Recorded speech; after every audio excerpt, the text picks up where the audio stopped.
ಈಗ ವಿದ್ಯಾರ್ಥಿಗಳೇ, ಇದನ್ನು ನೀವು ಗಣಿತ ಮಾಡ್ರಿ. ಮಾಡೋದಾದ್ರಿಂದ ನಾ ತಿಳಿಸ್ತೀನಿ, ಲಕ್ಷ ಕೊಟ್ಟು ನೋಡ್ರಿ. ಈ ಅಭ್ಯಾಸದ ವಿಚಾರ ಮಾಡಿ ಮಾಡ್ತಕ್ಕಂಥ ಲೆಕ್ಕಗಳು. ಏನು ವಿಚಾರ ಮಾಡಿ ಮಾಡ್ತಕ್ಕಂಥ ಲೆಕ್ಕಗಳು ಮಾಡೋದಾತಂದ್ರೆ ಎಲ್ಲರೂ ವಿಡಿಯೋದ ಕಡೆ ನೋಡ್ರಿ, ಲಕ್ಷ ಕೊಟ್ಟು ನೋಡ್ರಿ, ತಿಳ್ಕೊರಿ. ಇವು ಅಭ್ಯಾಸಗಳು ಭಾಳ ಒಳ್ಳೆಯ ಒಂದು ಬೇಸಿಕ್ ಅಭ್ಯಾಸ ಇದು. ಇದನ್ನು ಲಕ್ಷ ಕೊಟ್ಟು ಕಲ್ತೀರಿ ಅಂದ್ರೆ ನಾಳೆ ನೀವು ಈಸಿಯಾಗಿ ಪಾಸ್ ಆಗ್ತೀರಿ. ₹5,500ಗಳಿಗೆ ಶೇಕಡ 5 ಬಡ್ಡಿಯ ದರದಂತೆ 5 ವರ್ಷಕ್ಕೆ ₹6,875 ಮೊತ್ತವಾದರೆ ಸರಳ ಬಡ್ಡಿ ಎಷ್ಟು? ಇಲ್ಲೇ ಅಸಲು ದರ ಅವಧಿಯನ್ನ ಆ ಬಡ್ಡಿ ತಕ್ಕೊಂತ ಕೂಡಬಾರ್ದು. ಈಗ ನೀವು ಹಿಂಗೆ ಮಾಡ್ತೀರಿ, ನೀವು ತಪ್ಪು ಅಂತ. ಇಲ್ಲಿ ಮತ್ತದೊಳಗೆ ನೀವು ಅಸಲು ಕಳೆದು ಬಿಟ್ರೆ ಬಡ್ಡಿ ಬಂದು ಬಿಡುತ್ತದ. ನೋಡ್ರಿ, ಅಸಲು ಬರೋಬ್ಬರಿ ₹5,500 ತಿಳ್ಕೋಬೇಕು ಲೆಕ್ಕ.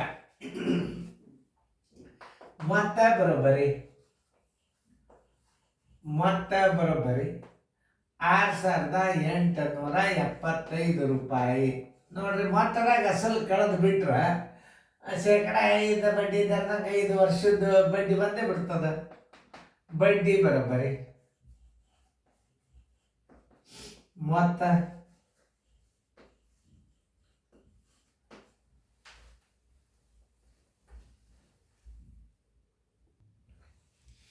ಮೊತ್ತ ಮೈನಸ್ ಅಸಲು.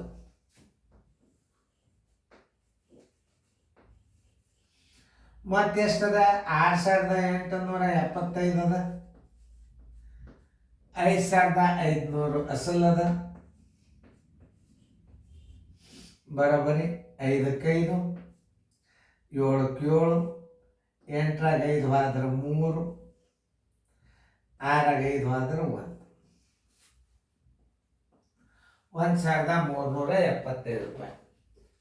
ಸರಿಯಾಗಿ ನೋಡ್ರಿ, ಬಡ್ಡಿ ಎಷ್ಟು ಅನ್ನೋದು ನೀವು ತಿಳ್ಕೊಂಡು ನೋಡ್ರಿ. 6,875ರೊಳಗೆ ನೀವು 5,500 ಕಳೆದು ಬಿಟ್ರಿ ಅಂತಂದ್ರೆ ₹1,375 ಬಡ್ಡಿ ಬರ್ತದೆ. Answer is equal to ₹1,375. ಇನ್ನೊಂದು ರೀತಿಯಲ್ಲಿ ಮಾಡಿ ನೋಡ್ರಿ. So just ಅಸಲ್ ಎಷ್ಟದ? 5,500 ಅದ. ಆಮೇಲೆ ದರ ಎಷ್ಟದ? 5 ಅದ. ಅವಧಿ 5 ಅದ, ದರನೂ 5 ಅದ. ಸರಾಸ್ ಬಾಗಿಲೆ 100 ಗುಂಡ್ಲೆ 1. ಹಿಂಗೂ ಮಾಡ್ಬೋದು ನೋಡಿ. ಇವೆರಡು ಸೊನ್ನದು ಇವೆರಡು. 55ಕ್ಕೆ 25ರಲ್ಲಿ ಗುಣಾಕಾರ ಮಾಡ್ರಿ. 55ಕ್ಕೆ 25ರಲ್ಲಿ ಗುಣಾಕಾರ ಮಾಡಿ ನೋಡ್ರಿ, ಟೈಮ್ ಕೊಡ್ತದೆ ನಿಮಗೆ. 55ಕ್ಕೆ 25ರಲ್ಲಿ ಗುಣಾಕಾರ ಮಾಡಿದರೆ ಎಷ್ಟು ಬರ್ತದೆ? 1,375 ಬರ್ತದೆ. ಒಳಗೆ ಒಬ್ಬರು ಹಿಂಗೆ ಮಾಡೋರು ಇರ್ತಾರೆ. ನಾವು ಹಿಂಗೆ ಮಾಡೋರು ಇರ್ತಾರೆ. ಯಾಕೆ? ಎಷ್ಟು ಸಿಂಪಲ್ಲಾಗಿ ಹಿಂಗೆ ಮಾಡಿದ್ರು ಬರ್ತದೆ. ಸರಳ ರೀತಿ ಒಳಗೆ ಲೆಕ್ಕ ಕಲಿಬೇಕು ಮನುಷ್ಯ. ಈಗ ಹಿಂಗೆಲ್ಲ ನೀವು ಬಡ್ಡಿ ಗಿಡ್ಡಿ ಅದು ತಕ್ಕೋತ್ ಕೂತೀರಿ ಅಂದರೆ ಟೈಮ್ ಎಷ್ಟು ಹಾಳಾಗ್ತದೆ. ನಿಮಗೆ ಕನ್ಫರ್ಮ್ ಮಾಡೋ ಸಂಬಂಧ ಮಾಡಿ ಅಂತ ಎರಡೂ ರೀತಿ ಮಾಡೋ ಅವಶ್ಯಕತೆ ಹೋಗೋದು. ಅಸಲು ಗುಂಡ್ಲೆ ಅವಧಿ ಗುಂಡ್ಲೆ ದರ ಸರಾಸರಿ 100 ಗುಂಡ್ಲೆ 1. ಇದು ಅಷ್ಟೇ ಬಂತು. ಮತ್ತು ಅದರೊಳಗೆ ಅಸಲು ಕಳೆದು ಬಿಟ್ರೆ ಸರಳ ಬಡ್ಡಿ ಬಂದ್ಬಿಡ್ತು. ಮುಂದಿನ ಲೆಕ್ಕ ನೋಡಿ. ಇಲ್ಲಿ ಮೇರೆ ₹18,500ಗಳನ್ನು ಬ್ಯಾಂಕ್ ಒಂದರಲ್ಲಿ ಶೇಕಡ 12 ಬಡ್ಡಿಯ ದರದಂತೆ ಠೇವಣಿ ಇಟ್ಟು 6 ತಿಂಗಳ ನಂತರ ಅದನ್ನು ವಾಪಸ್ ಪಡೆದರೆ ಅವಳು ಪಡೆದು ಒಟ್ಟು ಹಣ ಎಷ್ಟು? ಅಸಲು ಬರೋಬ್ಬರಿ ₹18,500. ದರ ಬರೋಬ್ಬರಿ 12%. ಅವಧಿ ಬರೋಬ್ಬರಿ 6 ತಿಂಗಳು. ಅವಧಿ ಬರೋಬ್ಬರಿ ಎಷ್ಟು? 6 ತಿಂಗಳು. ಏನು ಕೇಳ್ಯಾರವರು? ಪಡೆಯಬೇಕಾದ ಹಣ ಅಂದ್ರೆ ಮೊತ್ತ ಅಂದ್ರೆ ಅಸಲು ಪ್ಲಸ್ ಬಡ್ಡಿ. ಮೊತ್ತ ಬರೋಬ್ಬರಿ ಎಷ್ಟು? ಮೊತ್ತ ಅಂದರೆ ಏನು? ಅಸಲು ಮತ್ತು ಬಡ್ಡಿ ಕೂಡಿಸಿ ಮಾಡೋದು. ಬಡ್ಡಿ ಬರೋಬ್ಬರಿ ಅಸಲು ಗುಂಡ್ಲೆ ಅವಧಿ ಗುಂಡ್ಲೆ ದರ ಸರ್ವಾಸ್ ಬಾಗಿಲೆ 100 ಗುಂಡ್ಲೆ 12 ಹಚ್ಕೋಬೇಕು. ಇದೆ ನೋಡಿ ನೀವು ತಿಳ್ಕೊಬೇಕಾದ. 100 ಗುಂಡ್ಲೆ 12 ಹಚ್ಕೋಬೇಕು. ಯಾಕೆ ಹಚ್ಕೋಬೇಕು? ಅಲ್ಲಿ ಅವಧಿ ಎದುರಾಗದ, ತಿಂಗಳದಾಗದ. ಇಂಥ ಪಾಯಿಂಟ್ಸ್ಗಳನ್ನು ತಿಳ್ಕೊಂಡ್ಬಿಟ್ರೆ ಮುಗೋದು. ಅವಧಿ ಎದುರಾಗದ, ತಿಂಗಳದಾಗಿತ್ತು ಅಂತಂದ್ರೆ ನೀವು 100 ಗುಂಡ್ಲೆ 1 ಹಚ್ಕೊಳ್ಳೋ ಬದಲಾಗಿ 100 ಗುಂಡ್ಲೆ 12 ಹಚ್ಕೋಬೇಕು. 18,500 ಗುಂಡ್ಲೆ ಅವಧಿ ಎಷ್ಟದ? ಅವಧಿ 6 ತಿಂಗಳು, ದರ 12, ಸರ್ವಸ್ ಬಾಗಿಲೆ 100 ಗುಂಡ್ಲೆ 12. 100 ಗುಂಡ್ಲೆ 12 ಹಚ್ಬೇಕಿಲ್ಲ. ತಿಳಿತಲ್ಲ?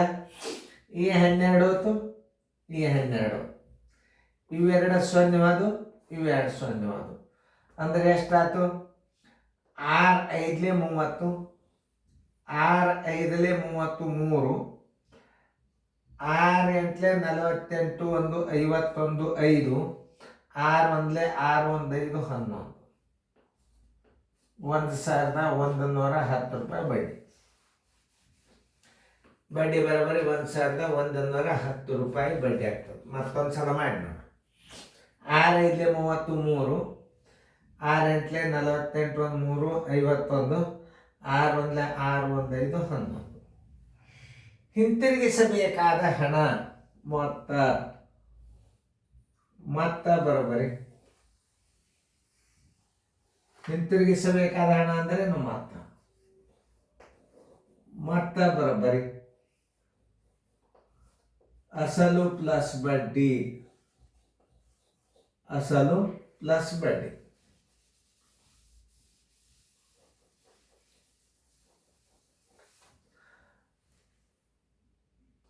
ಮೊತ್ತ ಬರೋಬ್ಬರಿ ಅಸಲು ಪ್ಲಸ್ ಬಡ್ಡಿ.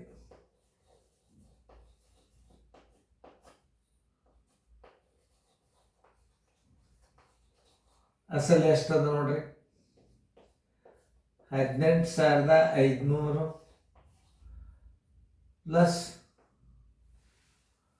ಪ್ಲಸ್ ಬಡ್ಡಿ ಎಷ್ಟು? 1,110, 1,110.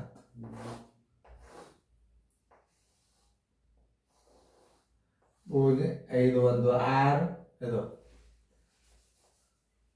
ಪೂಜೆ 1 1, 5 1 6, 8 1 9, 1 1. ಆನ್ಸರ್ ಇಸ್ ಈಕ್ವಲ್ ಟು ಎಷ್ಟು? 19,610 ರೂಪಾಯಿ. ನೋಡ್ರಿ ಬಂದದಿಲ್ಲ ನೋಡ್ರಿ, ಚೆಕ್ ಮಾಡಿ ನೋಡ್ಕೊಳ್ರಿ. ನೀವು ಮಾಡಿ ನೋಡ್ರಿ ಗಣಿತ ಬಂದಿಂದ ಆಮೇಲೆ ನಾನು ನಿಮ್ಗೆ ಹೇಳ್ತೀನಿ. ನೋಡ್ರಿ ಸರಿಯಾಗಿ ನೋಡಿಕೊಂಡು ಗಣಿತಗಳನ್ನು ಮಾಡೋದು ಕಲೀರಿ.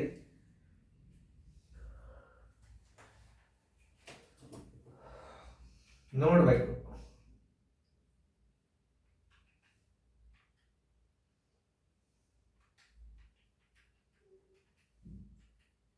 $19,610 ರೂಪಾಯಿ ರೈಟ್ ಹಾಕೊಳ್ರಿ.